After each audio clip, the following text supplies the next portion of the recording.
Have you ever considered that maybe the prequel to what we call the Bible is actually not to be found within the Bible itself? It's more likely to be discovered in Egypt. And for that reason, I call Egypt the prequel to the Bible.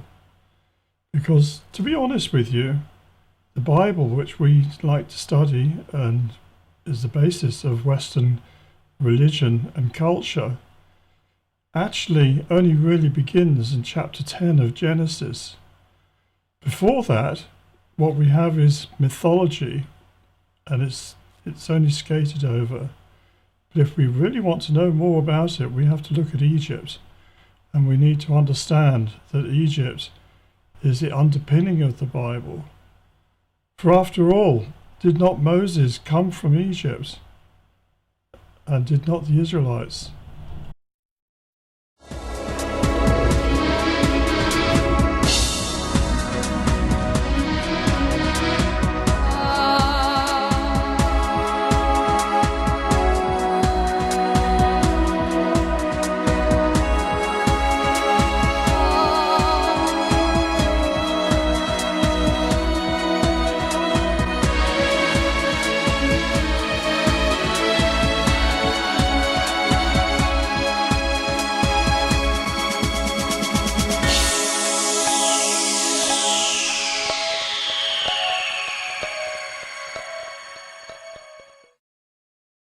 Well, hello again, my friends, and welcome once more to the Invisible College, where we go where nobody else wants, where we tread where nobody else treads, where we explore where nobody else has ever been.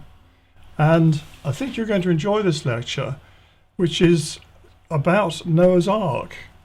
Now, I want to show you here something which maybe some of you have seen. Many, I'm sure, of you don't know this, but I think it's fascinating. Now, in 1959, an extraordinary discovery was made. What appeared to be the remnants of a giant boat was found on the slopes of the Mount Ararat range in eastern Turkey. This seemed more than just coincidence, as Mount Ararat is where the Bible tells us Noah's Ark came to rest. After further inspection, the boat was declared to be Noah's Ark by the Turkish government. However, the rest of the world remained skeptical. Nevertheless, the story sparked the interest of Ron Wyatt, an American pastor turned archaeologist, who in later years was to make other extraordinary discoveries. And I'm going to talk about those other discoveries in later lectures because I think they are important, that he found the actual crossing point of the Red Sea where the chariots, the Egyptians were drowned, the charioteers and the chariots were lost in the sea there after the Israelites crossed over to the other side. But what's more important was that it's not in what we call Sinai, the little peninsula which is part of Egypt, but was in the Red Sea going across to Saudi Arabia, and he found the site where the real Mount Sinai is, but we're going to talk about that another time. For now, we're going to look at this Noah connection, which I think is amazing and which points to something rather different in history from what we've been led to believe. So, at his instigation, in a series of digs, a team of archaeologists and other scientists uncovered the remains of what is one of the strangest mysteries of the world. It is indeed a ship, and of the right length, 515 feet. This tallies well with the Bible count of 300 cubits of 20.6 inch cube each cubit. The boat has been preserved because the timbers have been fossilized like dinosaur bones. They have turned into stone. We now know, as will be discussed in other lectures, that wood can be fossilized in this way by intense electric currents, and this seems to be what preserved the Ark. So, those of you who've been following the electric universe theory probably know something about this already, but we're going to go into this in more detail in later lectures. But it's quite clear now that what we understand of matter and the transformations of matter is only kind of superficial, that it is actually possible to transmute elements one into another, and not that difficult either. We don't need hadron colliders and the rest of it. We don't need these amazingly expensive machines to crush things together with fusion reactions. What we need is electricity used in the right way through plasma.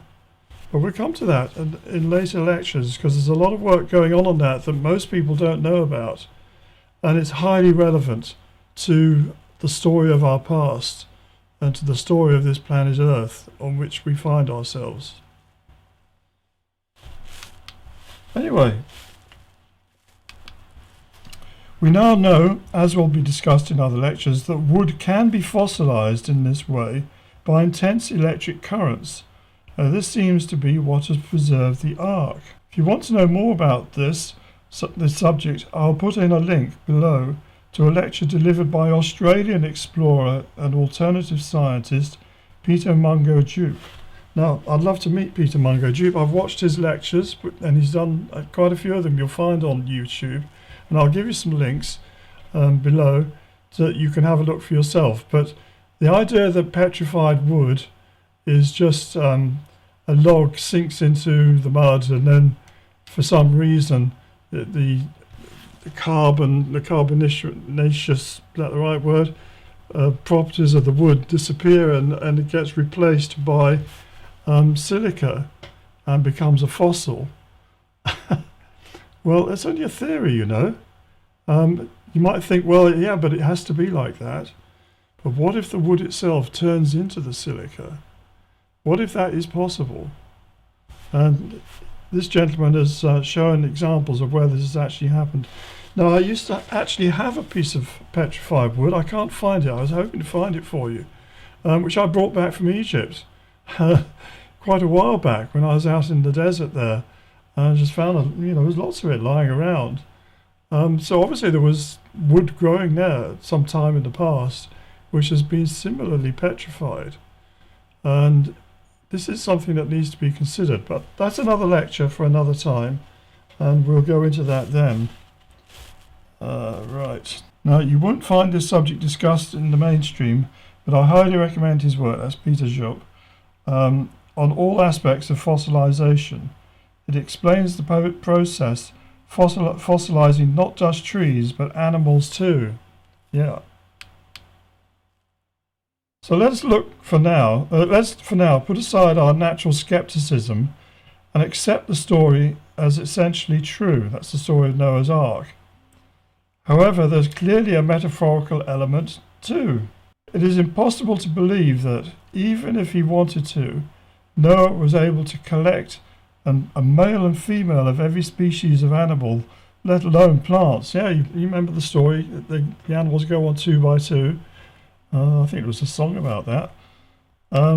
Anyway, how would he bring giraffes and rhinos from Africa, jaguars and sloths from South America, marsupials from Australia? That's things like kangaroos. This is clearly an elaboration on the story. Much more likely is that he brought with him a collection of domestic animals, sheep, goats, cattle, horses, pigs, dogs and cats, these sort of things. These could safely be stored and could restock his farm afterwards. Yeah, if I was Noah and I was building this big boat, a survival vessel, I've been warned there's going to be big floods. Get into your boat and bring in the animals with you. The animals I'd be interested in is the farmyard animals, because those are the ones necessary for human beings to live. And I don't think he would be worrying too much about lions and tigers and rhinoceroses. And he wouldn't be going to Australia to see if they got anything there. He'd be worried about restocking his farm after the the tide's gone out again, let's put it that way, and life can get back to something approaching normal. So that's not such a wild thought. I think it's what any farmer would do if he had the opportunity and he had the warning that get your livestock on board with you, because you're going to need them in the future. So as I said, we're approaching this story without the usual skepticism and seeing where it leads us and what it can tell us, maybe about the early chapters of the Bible and how they link in with some ancient history that we haven't looked at in this way before. Now, the main purpose of the ark is the preservation of his own family. And we're told in the Bible that besides himself, that's Noah and his wife, he had 3 sons and their wives. And these sons were called Shem, Japheth, and Ham. And each gave rise to a number of tribes and nations. So from Shem came the Semitic or Shemitic nations. And these included Elam, which is the ancient name for Persia, Ashur, which is the ancient name for Assyria, Apakshad, I don't know where that is, but perhaps it's somewhere out in east of those places, Lud, it seems to be Lydia, which was western Turkey, and Aram, from which the patriarch Abrahamites came. That's the descendants of Abraham. They came from Aram, which is sort of northern Syria area, Paddan Aram. You read about that in the Bible. And from Japheth came the mainly European nations, Gomer, which are the Cimmerians, Magog, the Anatolians, Yavan is the Ionians, from whom descended the Greeks and later the Romans. Tubal, he seems to be the Slavs. Meshech, and I'm not quite sure where Meshech is, and Tyras, and that seems to be Tyre and Sidon, Lebanon. So those are all the sort of European type nations. And from Ham came Cush, that's Ethiopia, Egypt, well, we know where Egypt is, Put, which is Libya, and Canaan. Canaan is the old name for what we now call Israel or Palestine, Canaanites. So the Ham people mainly went to Africa, but also, en route, I suppose, through Canaan, and some of them settled there.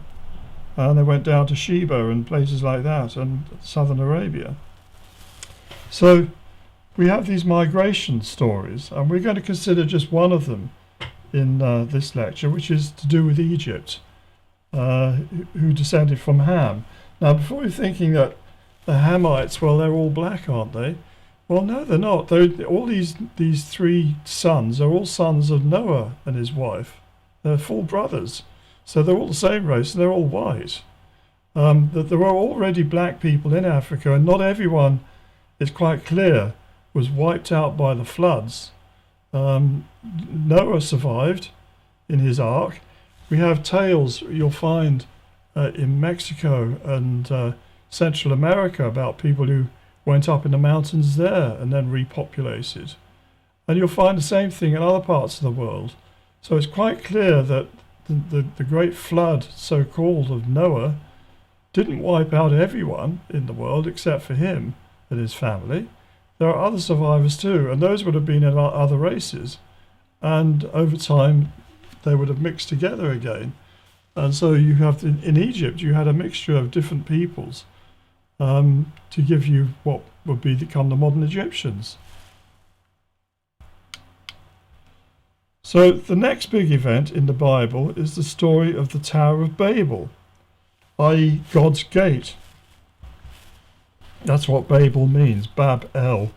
Bab means gate, I think in Arabic, but I think in other languages of that area. And El, of course, is God. So it's God's gate. And the people descended from Noah decide to build a tower reaching to heaven. Aha! However, this tower, of course, is not meant to be understood literally. Either it symbolizes a civilization, perhaps the Sumerian. They gather knowledge and seek to take heaven by conquest. They rely on themselves and their own ingenuity rather than through following the correct path of relationship with God. So it's actually a sort of repetition of the sin of Adam, in fact. The sin of pride. If we can do it ourselves, we can do it our own way. I did it my way.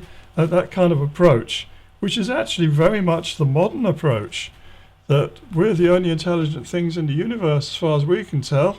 We're going to go out, we're going to colonize the stars. We're going to build ourselves massive spaceships. Elon Musk is doing it already, planning to go and settle Mars. Well, that's not that far away. Far enough, but it's not that far away. But that's only a stepping stone. Go out through the solar system, go out and colonize the stars. We go to heaven under our own steam, as it were. Well, that's kind of what these people seem to have been thinking. And it symbolizes this tower that they're building to get up to heaven. They're going to take God's place by storm. And he's saying, no, you don't. It strikes down the tower. And the striking down the tower is symbolic of the collapse of that civilization or culture. Now, it may be that that culture we're talking about is what we call a Sumerian, but it might be something else. It might be something to do with the Atlantis culture. I'm going to talk about Atlantis in later lectures, but I'm just going to mention it in passing in this one, because there is evidence that there was such a thing as Atlantis, and that's just our modern name for it. But there was some kind of oceanic civilization coming from the west and colonizing parts of Africa and Europe, which we could call the Atlantean civilization in those continents. Anyway, we'll be dealing with that in later lectures. So we have the Tower of Babel. So to stop this succeeding, that's their conquest of heaven, God destroys the tower and makes the people speak different languages. In other words, the Noetic civilization collapses. The differing tribes of Noah then disperse to different places. They give their names to the countries they found. Now, I'll just a quick word about this idea about the languages. They can no longer speak in each other's language. I think that refers to losing the power of telepathy. That prior to that time, people had a level of telepathy that they could communicate with each other, mind to mind. Now, there are some people today who are telepathic, and in particular, there are mediums and people of that sort who can talk to spirits of the dead. Now, I'm not saying you should go and do that, but there are people who can do that. And we read in the Bible about various prophets who could talk to God or to the angels, who are, sometimes they appear to them, sometimes they just talk to them and warn them about things. So there is this faculty of telepathy that you can receive knowledge, more like radio signals in picking it up with your antennae and the wireless set in your brain, to be able to understand and communicate that way. I'm communicating to you through the internet. If we were in the same room, we could be talking to one another using voice. But it seems that at this time is when the human race lost its power of telepathy, or at least most people did. Just a few maybe that could still do this. And so they had to learn other means of communication, and as they dispersed to different places, they developed different languages. That seems to be what it's talking about. So if we're ever going to get back to having one language, it's going to be through telepathy, I think. Now, the Bible tells us that Noah had 3 sons. Well, we just said that. Each patriarch of a number of different nations. Their descendants went in different directions from Babylon. That's where you can see in southern Iraq, I put a red dot there, after the confusion of tongues. So we have Japheth, If you read your Bible and look up where these people seem to have gone, this seems to be more or less where they went from Babylon. They went up there, following up perhaps the Euphrates River. No, I think I've got the Tigris there, have I? And then going westwards out towards Europe through Turkey. And then we have the Ham people, and they go down, some of them go down the Red Sea, down to the Oman and southern Yemen, and then they can come up, cross over the Red Sea to Ethiopia and come up to Egypt that way, or they can go direct through Lebanon and what we now call Israel, which was called Canaan. And this is where we're told some of these Ham people settled, went to Egypt, and others went to Libya, which is just off the map there to the left. So that would be where the Ham people went. And then we have the Shem people, the Shemites or Semites, and some of them went back up to the Ararat area, Armenia, and some, just round there to that northeast part of Syria. This is where we have Paddan Aram, where Abraham came from, and all of that around there. And others went further east into Iran, perhaps out to Turkmenistan, and following out eastwards. So this is where the Shem people went.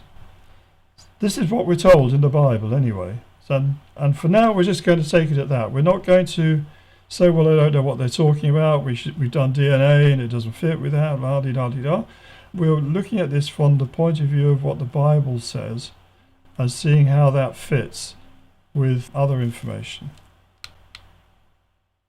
So now, in the Bible, Genesis 10, we're told that the Egyptians are descended from Noah's grandson Egypt, who is called Mizraim in the Bible. Yeah, we translate that as Egypt into English, but in the Bible it's called Mizraim, which is the people of Mizra, which is their name for Egypt, Mizr, which means the measured land.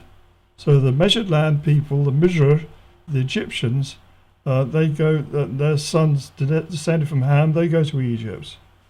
So these descendants would therefore have come to Mizr, the measured land, also known as Koptos, after the flood from Mount Ararat. So Koptos is a Greek word from which is derived Coptic, the 10% of Egyptians who remained Christian after the Muslim invasion of Egypt of 639 to 46. Coptic is also the language that they still speak, in addition to Arabic and often Greek. And the Coptic language is derived from the hieratic language and script of ancient Egypt. It's had a major part to play in the decipherment of both hieratic and hieroglyphic scripts of pharaonic times. So just a couple of words here. There are 10% of the Egyptians today, what are called the Copts, the Coptics. They're Christians, and they have their own church, Coptic church, which is kind of similar to Eastern Orthodox, but it's separate. It's their own church, the Egyptian church, and it's descended from the old church of Egypt from before the time of the conquest. And the Copts of Koptos, they still speak a language called Coptic, which is quite similar in many respects to ancient Egyptian, particularly the hieratic, which the ancient Egyptians had two forms of writing. They had the hieroglyphics that you're probably familiar with, all these little pictograms, which you find all over Egypt on the monuments and things. That's kind of the priestly language, it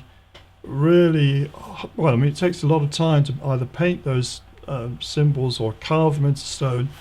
That's kind of the very formalized form of ancient Egyptian. For day-to-day stuff, they had a kind of written script, which was sort of similar in some respects, but it's sort of shorthand version, and they call that hieratic. And Coptic has descended from that. So that's been very important in terms of translating Egyptian texts, as well as the Rosetta Stone, which had the same inscription in hieroglyphs, in hieratic and in Greek. So they were able to use that to translate the hieratic and and the hieroglyphs to some extent. But the Coptic was also a major factor in being able to translate the ancient hieroglyphs. So Coptos was also a town in Upper Egypt where the cult of Min had its centre. We're going to come to Min shortly.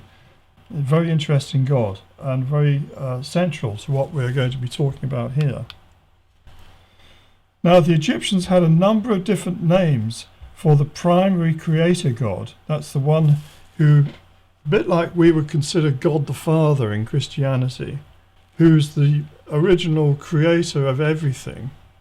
The Egyptians had loads of gods, as you know, all these little funny heads on them, and crocodile gods and cat gods and la la la la. That was kind of much later, kind of decadent form of their religion as it degenerated that way.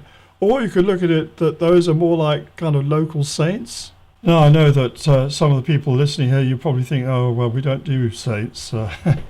We only do just one God. Well, that's fair enough, and I agree with that. But this is kind of how religions tend to develop, that people want to have intermediaries that can intercede for them from the other side, whether it's ancestors who've passed over and were good people, and you like them to help you and advocate for you, or whether it's great saints from the past. You go and visit their tomb maybe. A lot of people in Islamic countries do this, I've seen it myself. Go and visit tombs and ask the local saint, as they see him, to intercede for them. And it happens obviously in Christian and Catholic countries especially. So maybe that's something to do with it. Anyway, the Egyptians had a number of different names for the primary creator god. They seem to have originated in different places before the unification of Egypt into one recognizable people. Over time, they syncretized and changed identities, mostly merging with the sun god Re. Right? So they have an original creator god who's kind of invisible, that gives rise to other, the planets and the other gods and so on. But later on, they kind of get more focused on just the sun as being the source of the creation. Now, the first of these gods, these creator gods, is Ptah of Memphis. The next one I'm going to consider is Atum of Heliopolis. We're going to go through these ones in turn. Then we have Amun of Thebes. Thebes is Luxor in southern Egypt. And then we have this curious god, Min of Coptos. More to say about him as we go on. So in the Bible we read of the city of On, or On, in Egypt, and it was called Anu by the Egyptians. But the Greeks renamed it Heliopolis. Heliopolis means city of the sun. And this was a centre for astronomy and learning. It is where the first obelisk was raised, and also the original pillar of Atum. The original pillar of Atum is actually the prototype, you could say, of the obelisks. And near it was another Babylon, another place called Babylon. There's a Babylon in Egypt as well as one in Mesopotamia, which was the gateway to this part of Egypt. It's right on the 30 degrees north latitude. I've actually been there and measured it, and is where the current Cathedral of St. George is located, and that's the Coptic and Greek Orthodox cathedral. I'm not sure which one actually owns it, but they both seem to use it from what I can tell. On was the cult centre for what is called the Heliopolitan Ennead. That comes from the Greek Enneos, which means 9. And this was a family of gods headed by Atum. Atum, invisible creator of everything, is very similar in function to what we would call God the Father. And it seems likely that the Mizraim, that's the Egyptians, descended from Noah, arrived in Egypt through the Babylon gateway, and settled primarily in this delta area. So I would see them as being very much connected with On, which is mentioned a lot in the Bible, later on in the Bible. People going to On. And Joseph, the amazing coloured coat, he goes to On, and first of all he's a slave. He's sold to the Egyptians as a slave by his brothers, and he is working for the high priest of On and interpreting his dreams, and then he interprets the Pharaoh's dreams, and eventually he becomes vizier of all of Egypt, and he marries the daughter of the high priest. And so, he's very much connected with On, Anu, and so I see the Heliopolitan gods as probably being prototypical also of what the ancient Hebrews would have been talking about.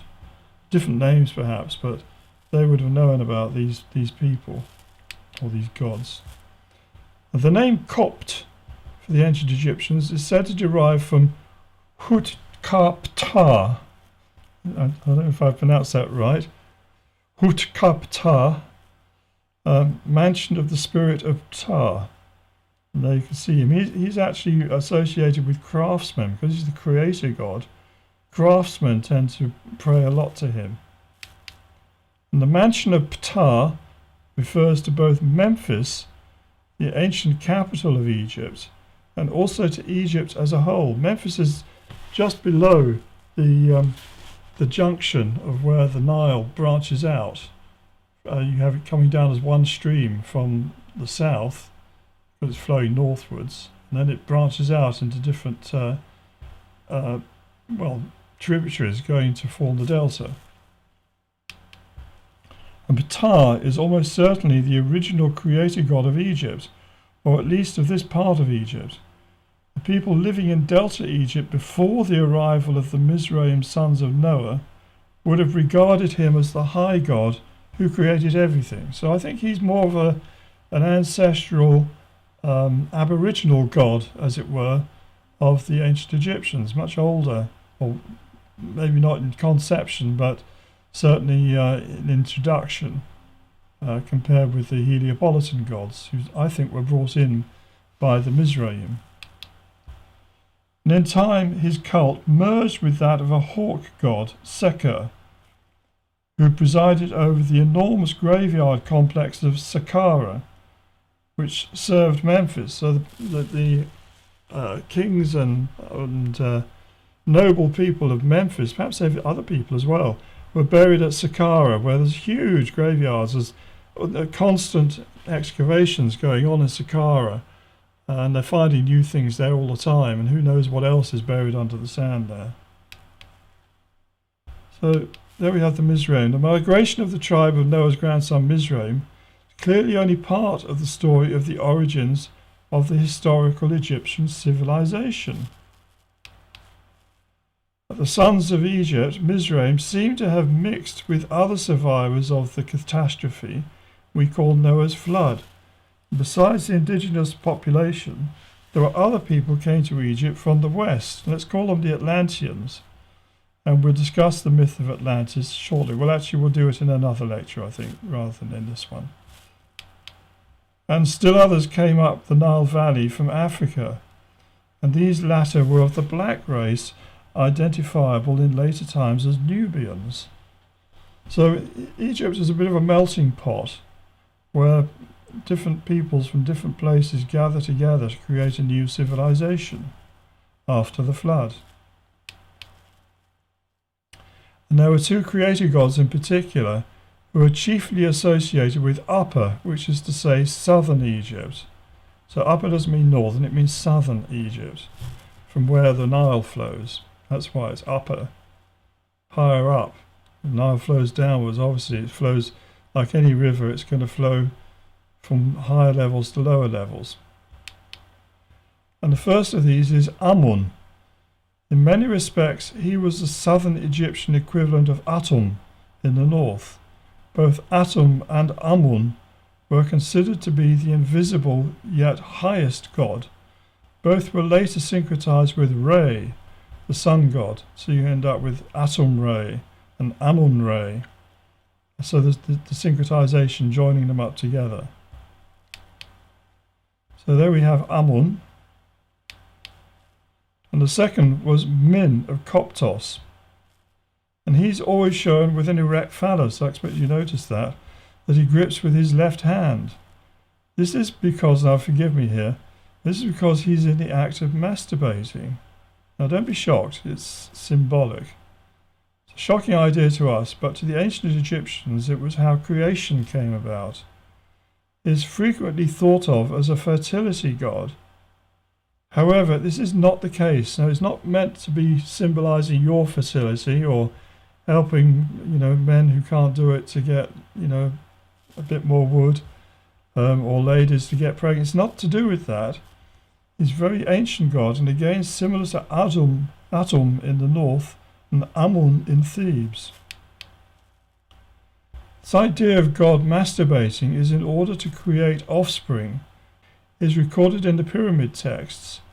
Here it is Atum, the high god of Heliopolis, who creates the twins Shu and Tefnut in this way. They then beget other generations, terminating in Osiris, Isis, and their son Horus. This is actually a quote from the pyramid texts. Atum is he who once came into being, who masturbated in On, right? So that's actually in Heliopolis. And he took his phallus in his grasp, that he might create orgasm by means of it. And so were born the twins Shu and Tefnut. Ancient Egyptian pyramid texts, utterance 527. You can look that up yourself. A more polite version of this creation myth is that Atum spat mucus from his mouth, and from this he created the world. That's perhaps the version you tell your children. However, it's clear that the original version was done by masturbation. And this actually makes more sense, since creation by means of his own seed implies making it in his own image. And we've talked a lot in these lectures about this concept of as above, so below, the macrocosm of the microcosm. And Adam himself is created in God's own image. He's begotten of God. He's not made. He's begotten. We say that in, I think it's the Confiteor. I think it's in that prayer. Begotten, not made. A father begets his son. He doesn't make him. So Atum, in sense of masturbating and producing his seed and everything growing from his seed, he's begetting creation rather than just making it in other ways. So we get the family tree of the Heliopolis and Ennead. And the Heliopolis and Ennead, which is ninefold of gods, seems to have been the most developed hierarchy of the Egyptian pantheon. You can leave off the 10th one at the bottom is Horus. He's not one of the Heliopolis and Ennead, it's these other ones above him. Atum's son Shu, you can see him there on the right with the feather in his hair, and next to him Tefnut, or Tefnet, she's the lion-head goddess. She's his wife and sister, and from them they beget the next two. So Atum's son Shu is the god of air, and therefore wind. And his sister consort Tefnet, or Tefnut, was the goddess of moisture, and therefore the primeval waters of the deep. Their daughter Nut was also a sky goddess, but more specifically she was the goddess of the Milky Way. And Jeb, her brother consort, was god of the earth, i.e. condensed matter. For anthropomorphic gods, anthropomorphic means shaped like man, and goddesses were born from the union of the sky, Nut, and the earthly material, Jeb. And these were Osiris, Isis, Set, and Nephthys. Now, how this creation proceeds is explained in detail in the Hermetic texts that were penned some 2,500 years after the pyramid texts. They describe how the primordial light was progressively coagulated to make the material world. Now, just a quick word about this. The Hermetica, a collection of writings from Alexandria, round about the time 1st, 2nd century AD, but they preserve a lot of the ancient wisdom that had been passed down through initiates, through the different temples and colleges of Egypt, going way, way, way back. Just as we have Christian texts being penned today 2,000 years after Jesus was alive. So we have these ancient Egyptian texts penned thousands of years after the time of the pyramid builders and whatever went on before them. But they're still really important, and they give us a lot of details, and I've talked a lot about that, about the Hermetic wisdom. We're going to look at something here. And here's a quote from the Hermetica. "And I, Hermes, beheld a boundless view. All was changed into light, a mild and joyous light, and I marvelled when I saw it. And in a little while there had come to be in one part a downward tending darkness, terrible and grim. And thereafter I saw the darkness turning into a watery substance, which was unspeakably tossed about, and gave forth smoke as from fire. And I heard it making an indescribable sound of lamentation, for there was sent forth from it an inarticulate cry. But from the light there came forth a holy word," that's the Logos, "which took its stand on the watery substance, and methought this word was the voice of the light." So that's actually an actual quotation from the first chapter, or libellus, of the Hermetica. It's known as Poimandres, that's the writing, which means the shepherd of men. Now, in ancient Egyptian mythology, the king of the dead is Osiris, and as we've seen in earlier lectures, his throne is in the lower portion of the Orion constellation. Now, I've done other lectures on this, so please have a look at those. But he's in the lower portion of the Orion constellation. We're told that very specifically in the hieroglyphs on certain ceilings. The throne clearly symbolizes the Great Orion Nebula, which is the closest nebula to our solar system. When looked at with a large telescope, Orion looks like this, and you can see the bright stars there. You've got Betelgeuse, or Betelgeuse, the sort of reddish coloured one on the left-hand side of this picture. Then you've got Betelgeuse, Bellatrix, and then you've got Alnitak, Alninam, and Mintaka, the three belt stars there. And then you've got the belt, hanging from the belt, you've got the sword, or you could think of that as being the phallus. And then you've got Scythe in the lower left-hand corner, and you've got Rigel in the right-hand side there. That's a really bright white giant. Besides the bright stars visible to the naked eye, there are enormous clouds of plasma. And some of these are curved in response to magnetic and electric fields. You can see that great big curve there, that reddish curve. Barnard's Loop, that's called. And then you've got other nebulae. You've got the Orion Nebula in the sword, and you've got the Horsehead Nebula to the right there of Rigel. And there's other nebula. There's one close to the lowest belt star. These are all to do with electric currents flowing through plasma. Plasma is electrically charged. It's not gas. It's electrically charged atoms and dust. And because it's electrically charged, it responds to magnetic and electric fields. And that's what a lot of what we're seeing with the Hubble telescope, and I expect we're going to see more with the James Webb, of these details of currents of energy flowing through the sky and causing extraordinary designs and pictures, which can't be explained by contemporary astronomy, astrophysics of big bangs and things colliding one with another and a bit of gravity thrown in and the odd black hole and a bit of dark matter that you can't see but it must be there. All this nonsense. Once you understand the electric force is what shapes the universe, it changes everything. And so located in the sword area below Orion's belt is the Great Orion Nebula.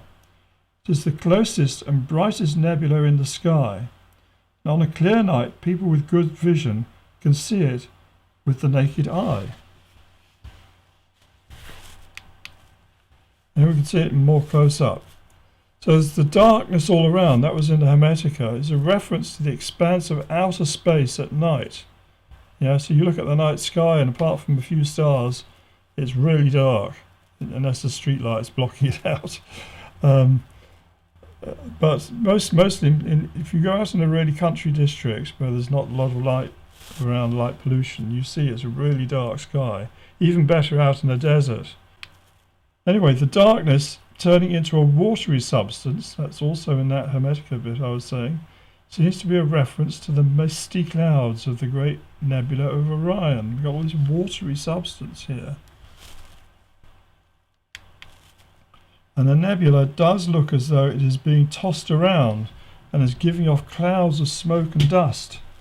You can see it there, the clouds of dust. That's why we call it a nebula. Nebula actually means a cloud. So these nebulae in the sky that are associated with astronomy and people look at them with telescopes, well, they're actually looking at what is called a cloud in Latin, it's nebula. And in the middle of it is an intense light source. We can see that, it's the heart. Yeah, and we looked at that with another lecture. No, I won't go into that. But anyway, the intense light source, which comes from the densely packed stars of and around the star group Trapezium. There's some really, really strong giant stars in Trapezium. And it includes a star nursery. This is a place where stars are being born.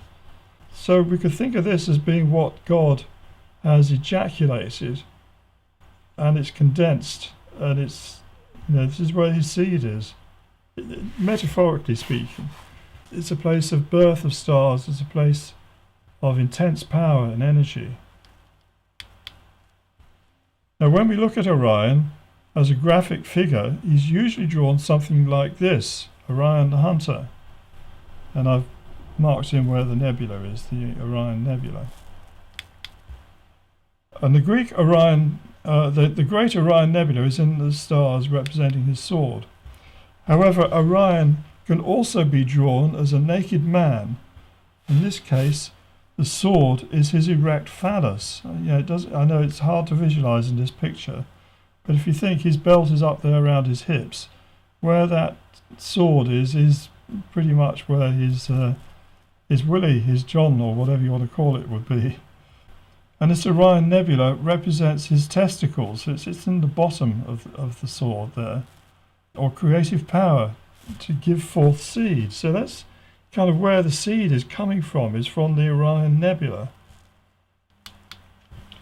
And in this sense, he is the ultimate fertility god, or more properly speaking, the stellar symbol of God as father of the human race. And I'll be explaining that further in later lectures.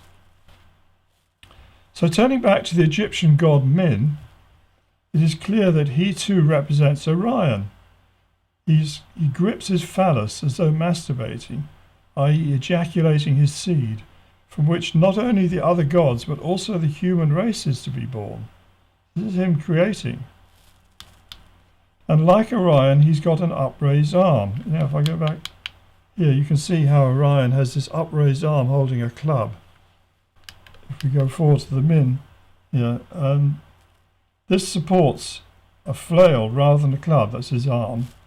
And it's holding it a very curious way at the angle of the flail. He's not holding it by the handle of it. He's holding it right up at the top there. And this, I believe, is because flails were mostly used for separating wheat or barley from chaff. So you thrashed it, you threshed. Thrashing separates the wheat grain from the chaff. And then they would scoop up the whole mixture of the wheat and the chaff on a windy day. And they'd throw it in the air and the wind would blow away the lighter chaff and leave the grain. That's how you separated the grain from the chaff. And this suggests that Min, like Osiris, was credited with not only being the father of mankind, but introducing mankind to the production and harvesting of grain. Osiris is said to have given the Egyptians wheat, and I think barley as well, as staple crops. And I think the way he's holding the flail is saying it's actually he's giving them that flail. It's not that he's going to whip them with it. He's giving them the flail as the means of being able to make separate the wheat from the chaff and make bread, the bread of life, the staff of life. So this is kind of the gift of Min to his creation. And here in Britain, the Cernabis giant is clearly yet another representation of the naked Orion, and like Min, has an erect phallus. And this figure goes back to at least the pre-Roman times, Iron Age. It suggests that the ancient Celts, like the Egyptians, followed an Orion-based religion. And we get clues to this in the Mabinogion tales from Wales.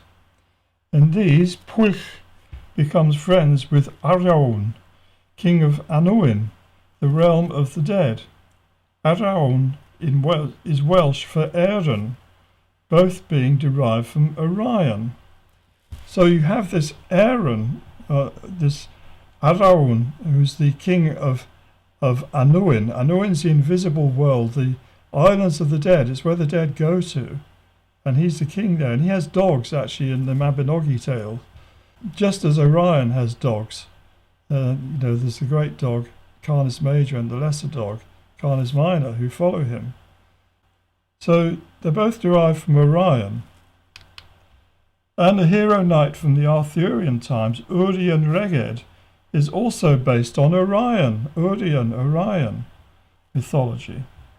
The ancient British Orion mythology probably also comes from Egypt. And I'm saying that for a good reason. A rather surprising DNA survey showed that 50% of indigenous European men, rising to 70% of the British, share DNA with King Tutankhamun of Egypt. Now, we're not talking about recent descendants of immigrants from the last 100 years or so. They went to villages and places that have not changed much in their populations for, thousands of years, particularly out in places like Somerset and, out in the country districts, where not many people would have migrated in and not many people have left. And they looked at the DNA and they compared that, and they found that 70% of it was similar to Tutankhamun. It's extraordinary. So this could of course be reflective of immigration from the Middle East during pre-Roman times, but might it also reflect on the ancestry of Noah's sons Ham and Japheth? Clearly there's yet a lot we have to learn about ancient history and how it relates to our possible ancestry in Orion. So I'm going to stop it there. As you can see, this investigation goes everywhere, and we're going to be looking much more at different aspects to do with Orion and our connection with Orion and the connection of the human race. But what I want you to take away from this is this idea of the creator gods being somehow linked with Orion. And it's not so clear in the Bible. It doesn't tell us so much about God himself or the Elohim. It starts off just telling us how he's creating out of the deep, how he's making the earth and separating and so on. But the word it uses for God is Elohim, which means it's a plural word. So it means a multiple God somehow creating out of the deep. And we know from John's Gospel, it talks about the Logos, the Word of God, the light, which kind of what it's been talked about in the Hermetica that we were reading just now, and the idea of the light forming things, and we saw how that happens in the Orion Nebula. The Orion Nebula is the closest nebula to us, and actually we belong, in a sense, our sun, our solar system, to the star group that is connected to the Orion Nebula. But we'll look into that in later lectures. But this is what I mean when I say that, in a sense, Egypt can tell us things that are not actually spoken of in the Bible, because it's the prequel, and there's more recorded there. And we can have a lot of fun as we push further forwards and try to decode more and more of the mysteries of this extraordinary universe that God has created for us. So thank you very much for your time, and I look forward to speaking again. Thank you.